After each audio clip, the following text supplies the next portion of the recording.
Hello friend, this is Akash and welcome to all of you on my YouTube channel Logic Corner. Let's start the video.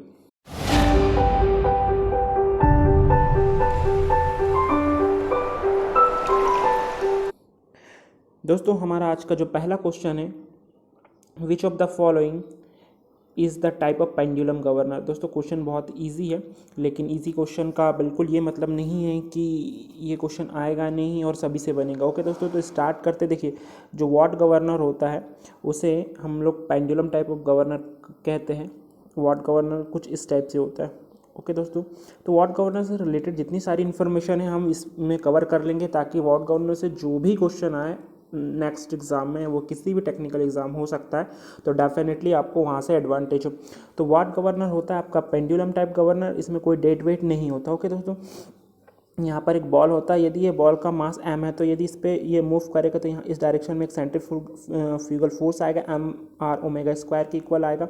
Okay दोस्तों, और ये यहाँ से इस distance को r बोल देते हैं, और ये वाली हाइट को हम लोग क्या बोल देते हैं दोस्तों, h। ओके दोस्तों, इस बॉल का मास एक mg नीचे भी लग रहा होगा। यदि इस पॉइंट के अबाउट में मोमेंट इक्वल टू 0 कर दूँ, तो देखिए mr² इंटू ये वाली हाइट h इक्वल्स टू हो जाएगा mg इंटू r। ओके दोस्तों, तो m से m कट गया, एक r से एक r भी कैंसिल हो गया। ओके दोस्तों, तो आपका जो बचा है h equals to g divide by ये ओमेगा² नीचे जाएगा तो ये नीचे पहुंच जाएगा। ओके दोस्तों, h equal to g ओमेगा²।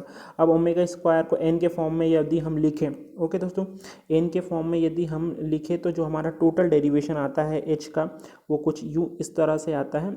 h equals to होता है आपका 895 डिवाइड बाई n का स्क्वायर। ये आपका टोटल फॉर्मूला आ जाता है। ओके दोस्तों, अब दोस्तों देखिए होता क्या है कि इससे रिलेटेड कुछ इन्फॉर्मेशन और देखेंगे हम लोग कि h इक्वल्स टू तो आपका 895 n का स्क्वायर आ चुका है यहाँ से।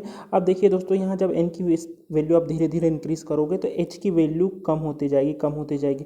लेकिन जब n की वैल्यू बहुत ज़्यादा बढ़ा दी जाएगी तो h की जो वैल्यू आएगी, मतलब चेंज इन हाइट, बहुत कम हो जाएगी।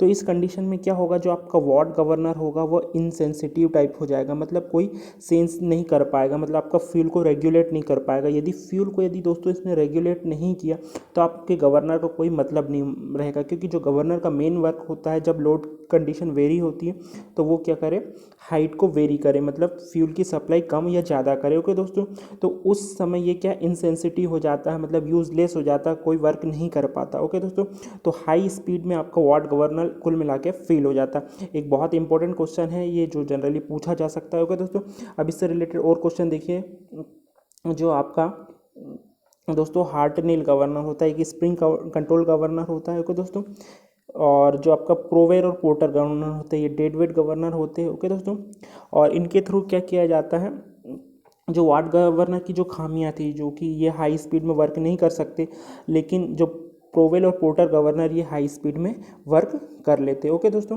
तो आई होप जितनी चीज़ें डिस्कस करी है मैंने, आपको क्रिस्टल एंड क्लियर हुई होगी। मैं हर एक चीज़ क्लियर मैनर में डिस्कस करता हूँ ताकि आपको किसी भी टाइप की प्रॉब्लम ना हो। आइए अगला क्वेश्चन हम लोग डिस्कस करते हैं। Which of the following governor does not have central load attached to the their sleeves. दोस्तों मैंने आपको ऊपर वाले क्वेश्चन में अभी जस्ट ही बताया कि ऐसा कौन सा गवर्नर जिसमें सेंट्रल लोड नहीं लगा रहता है, तो यहाँ पर होता है आपका कौन सा, वॉट गवर्नर होता है जिसमें सेंट्रल लोड नहीं लगा होता है। ओके दोस्तों, तो इसका आंसर जो हो जाएगा वॉट गवर्न हो जाएगा। वॉट गवर्नर के लिए जो h इक्वल टू 895, ये याद रख लीजिएगा, बहुत इंपॉर्टेंट फार्मूला। डायरेक्ट इस फार्मूले पे बहुत सारे क्वेश्चन एसएसजी पूछ चुका है, तो आप डेफिनेटली इन चीज़ों को याद रखिएगा। और पोर्टर प्रोवेल के गवर्नर के बारे में आपसे बात पहले ही कर चुका हूँ, तो आई होप ये क्वेश्चन भी क्लियर होगा कि कौन सा आंसर हो जाएगा इसका, वॉट गवर्नर हो जाएगा। आई होप ये सारी चीज़ें आपको क्लियर हुई होगी। अब देखिए दोस्तों, हम लोग अगला क्वेश्चन करते हैं। What will be the vertical height of what governor if the speed of rotation is 80 RPM। Okay दोस्तों, तो सब मैंने अभी ये फॉर्मूला डिस्कस किया कि हाइट इक्वल टू क्या होता है, n 895 n के स्क्वायर। इससे रिलेटेड और इन्फॉर्मेशन देखिए दोस्तों, ये n स्क्वायर हमेशा आपको RPM में पुट करना है और h आपका मीटर में आएगा। ओके दोस्तों, तो ये चीज़ आप विशेष ध्यान दीजिएगा। तो इसने जो हाइट पूछी है, हाइट यहाँ आप लिख लीजिए, ये मीटर में पूछी। ओके दोस्तों, तो जब हम 895 डिवाइड बाय n का स्क्वायर मतलब 80 का स्क्वायर करेंगे तो यहाँ से आएगा 6400, 895। अब दोस्तों देखिए, हमारा आंसर मतलब 0 पॉइंट में कुछ में आने वाला है, क्योंकि ये ऊपर वाला कम है और नीचे वाला ज़्यादा है, पहली बात है। ओके दोस्तों, जब आप इसको सॉल्व करोगे तो इसका जो आंसर आएगा वो आएगा 0.14 आएगा। ओके दोस्तों, पहली बात तो ये दो ऑप्शन तो पहले ही गलत हो जाएंगे क्योंकि 0 पॉइंट में आंसर आएगा। अब आपको दिमाग लगा के इसको फास्टली सॉल्व करना है। ओके दोस्तों, तो ये जब भी आप कैलकुलेशन जैसे जैसे करते जाएंगे स्पीडली आपको बढ़ते जाएगी और आप इसको ईजीली कर पाएंगे। ओके दोस्तों, तो आई होप ये जो क्वेश्चन मैंने डिस्कस किए आपसे क्लियर होगा और इससे रिलेटेड बहुत सारे क्वेश्चन ISSC जेईई पूछता है।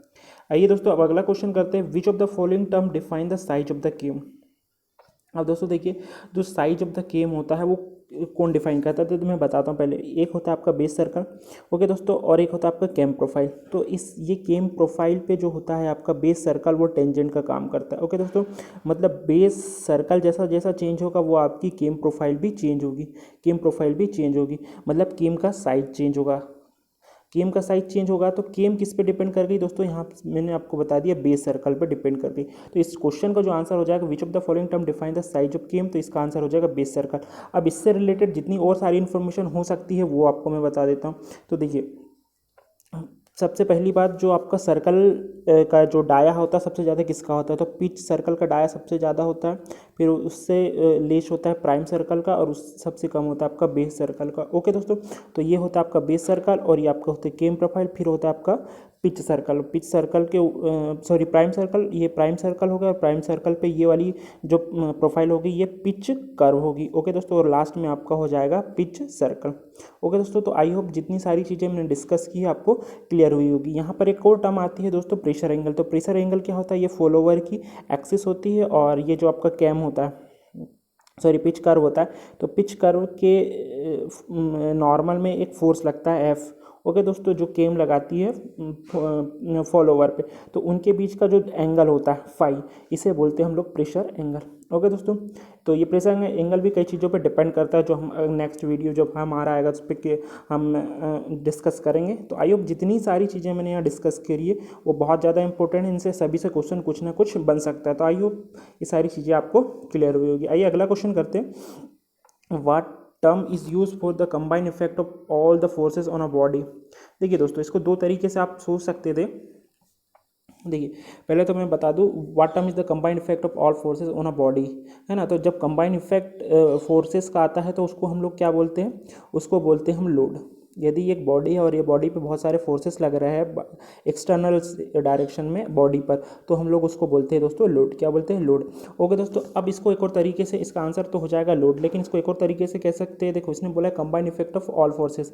तो जब combined effect of all forces, तो ये फोर्स है तो जो आने वाला उसकी यूनिट भी क्या होगी, फोर्स की यूनिट न्यूटन होती है। तो जो आने वाला हमारा आंसर है उसका भी यूनिट क्या होनी चाहिए, न्यूटन। और आप जानते हैं कि लोड की यूनिट क्या होती है, न्यूटन, और बाकी किसी की भी यूनिट न्यूटन नहीं होती, स्ट्रेस की भी नहीं होती न्यूटन, ना स्ट्रेन की होती है, नन ऑफ दिस तो हो ही नहीं सकता। तो इसीलिए इस क्वेश्चन का आंसर क्या हो जाएगा, लोड। तो आपको डिफरेंट वे में भी सोचना है। कभी कभी आपसे यदि क्वेश्चन का आंसर नहीं बने तो आप डिफरेंट वे के थ्रू भी क्वेश्चन का आंसर का पता लगा सकते हो। ओके दोस्तों, तो आई होप ये क्वेश्चन भी आपको क्लियर हुआ होगा, इजी क्वेश्चन था। विच of the following load does not act on a considerable length of beam. Okay दोस्तों, तो ये बोला है कि कौन सा लोड पूरी लेंथ पे नहीं लगता। ओके दोस्तों, तो देखिए यूनिफॉर्म, इसमें लोड के टाइप दिया, पहले वो समझ लेते। तो यूनिफॉर्मली डिस्ट्रीब्यूट लोड क्या होता है, यदि ये एक बीम है मान लीजिए, तो यूनिफॉर्म डिस्ट्रीब्यूट लोड लगता है न्यूटन पर mm, इसकी यूनिट होती है, मतलब है ना, पर mm लेंथ में ये लगता है, ये यूनिफॉर्मली डिस्ट्रीब्यूट कहलाता है। इसका जो मैग्नीट्यूड है ओमेगा कांस्टेंट रहेगा। ओके दोस्तों, और ट्रायंगुलर लोड किस टाइप के लोड होते हैं, इस टाइप के लोड होते हैं जो ट्रायंगुलर लोड होते हैं, इनके भी जो मैग्नीट्यूड कंटिन्यूस वेरी करता है। यूनिफॉर्मली वेरिंग लोड क्या होते हैं दोस्तों, तो देखिए यूनिफॉर्मली टाइप में क्या होगा, इनके जो मैग्नीट्यूड है हमेशा ओमेगा की वैल्यू हमेशा क्या होगी, वेरी करते रहेगी। तो ऐसे लोड आपको यूनिफॉर्मली वेरिंग लोड कहलाते हैं। अब दोस्तों बात करते हैं हम लोग पॉइंट लोड की। तो पॉइंट लोड क्या होता है, जैसे ये आपकी सिंपली सपोर्टेड बीम, यहाँ पर एक लोड F लग रहा है, तो ऐसे लोड को जो एक पॉइंट पे लगते हैं इसको क्या कहते हैं हम लोग, पॉइंट लोड। और इसने क्या बोला है, विच of the following load does not act on the considerable length, है ना, जो कंसीडरेबल लेंथ मतलब टोटल लेंथ पे नहीं लगता, तो वो आंसर क्या हो जाएगा आपका, पॉइंट लोड जो होता है वो आपके टोटल लेंथ पे नहीं लगता है। तो इसका आंसर क्या हो जाएगा, पॉइंट लोड। इस क्वेश्चन से दोस्तों हमने देखो यूनिफॉर्मली डिस्ट्रीब्यूट ट्रायंगुलर और यूनिफॉर्मली वेरिंग लोड क्या होता है, इससे भी क्वेश्चन पूछ सकता है, इसलिए इसको सारे को कवर कर लिया। ओके दोस्तों, तो आपको कोई भी प्रॉब्लम नहीं आएगी। अच्छा, इससे इंपॉर्टेंट इंपॉर्टेंट बातें और मैं बता दूं कि इनको जब आप क्वेश्चनों को सॉल्व करोगे, इस टाइप के क्वेश्चनों को, तो कैसे करना है।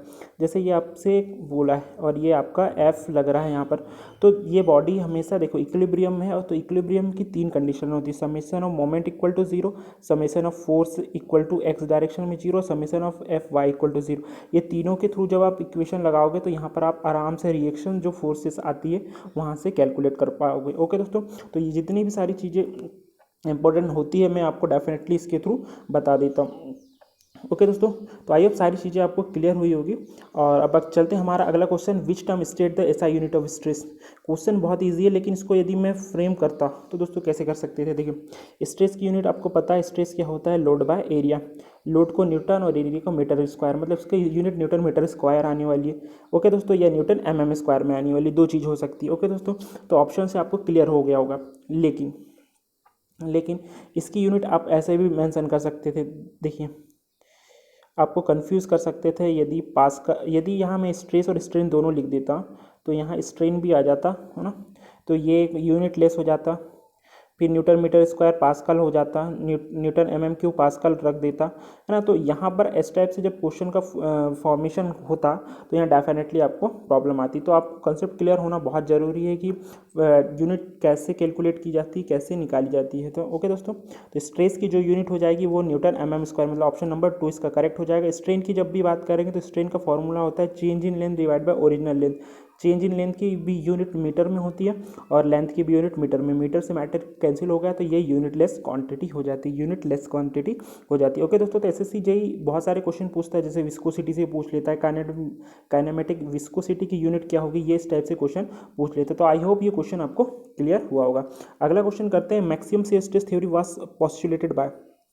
देखिए दोस्तों, मैक्सिमम शियर स्ट्रेस थ्योरी की बात की जाए तो ये किसने दिया था, ये ट्रिस्का ने दिया था, है ना। ट्रिस्का ये कूलम्ब थ्योरी के नाम से इसको हम जानते हैं। ओके दोस्तों, सेंट वेनेट प्रिंसिपल कौन सी थ्योरी का नाम है, तो जो आपकी स्ट्रेन होती, मैक्सिमम स्ट्रेन थ्योरी जो दी थी वो सेंट वेनेट प्रिंसिपल ने दी थी। रैंकाइन थ्योरी किसने दी थी, मैक्सिमम स्ट्रेस थ्योरी, जो मैक्सिमम प्रिंसिपल स्ट्रेस थ्योरी किसने दी थी, रैंकाइन थ्योरी ने दी थी।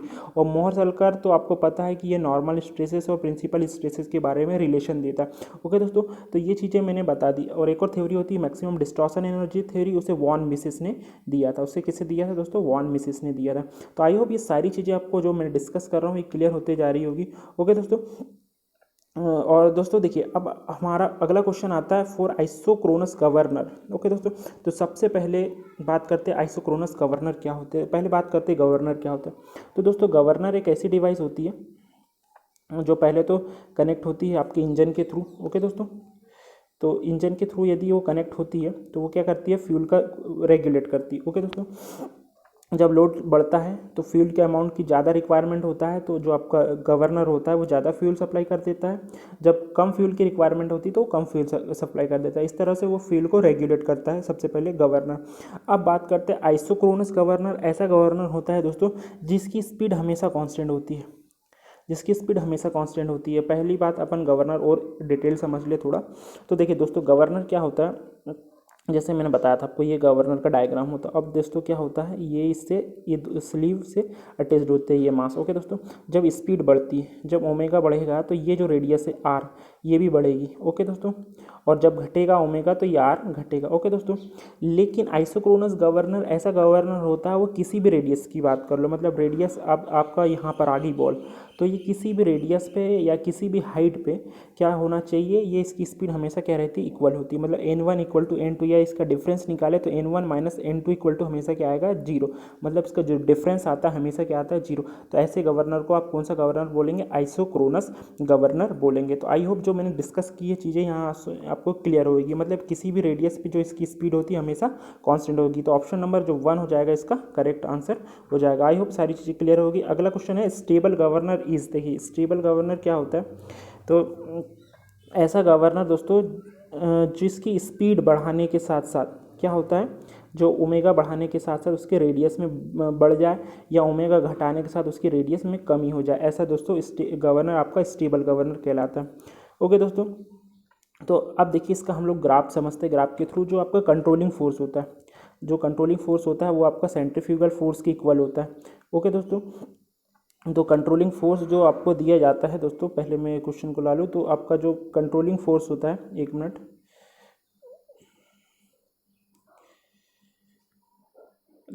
दोस्तों, कंट्रोलिंग फोर्स आपका देखिए, ये आपका होता है डायग्राम, ये होता है एफ सी कंट्रोलिंग फोर्स, और ये आपका रेडियस, ये आपका होता है ओमेगा। ओके दोस्तों, तो कंट्रोलिंग फोर्स एफ सी दिया जाता है एम आर ओमेगा का स्क्वायर, क्योंकि जो कंट्रोलिंग फोर्स होता है वो सेंट्रीफ्यूगल फोर्स के इक्वल होता है, इसलिए सेंट्रीफ्यूगल फोर्स के इक्वल के फॉर्मूले के बराबर हुआ। ओके दोस्तों, यदि इससे स्लोप निकालना चाहे तो डी एफ सी को डी आर के रिस्पेक्ट में हम डिफ्रेंशिएट कर देंगे, तो एम ओमेगा स्क्वायर इसका स्लोप आ जाएगा। ओके दोस्तों, तो स्टेबल गवर्नर ऐसे गवर्नर होते हैं जिनकी रेडियस बढ़ने के साथ साथ स्पीड भी बढ़ती है, या इसका जस्ट अपोजिट बोल दीजिए, रेडियस घटने के साथ स्पीड घटती है।